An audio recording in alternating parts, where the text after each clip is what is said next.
banyak bersyukur kepada Allah.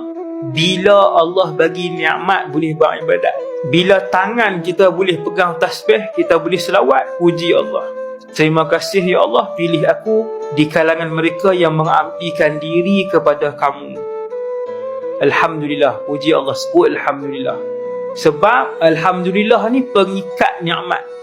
Mana-mana nikmat, ingat kaedah, mana-mana nikmat yang ketika kita dapat, kita sebut Alhamdulillah, Tuhan akan ikat sampai mati.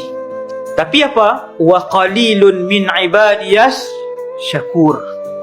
Tapi Allah Ta'ala sebut dalam Quran, akan tetapi sedikit di kalangan hamba kami yang reti bersyukur. Ramai tak pandai berterima kasih. Syakur tu berterima kasih lah. Macam mana cara nak terima kasih kepada Allah? Alhamdulillah. Langkah kaki keluar nak main masjid, lintas dalam hati, Alhamdulillah.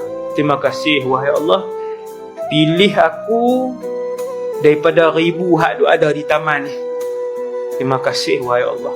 Teguk ayat, bismillah, teguk ayat, Alhamdulillah. Terima kasih wahai Allah, bagi minum air yang halal. Ikat nikmat dengan banyak menyebut Alhamdulillah.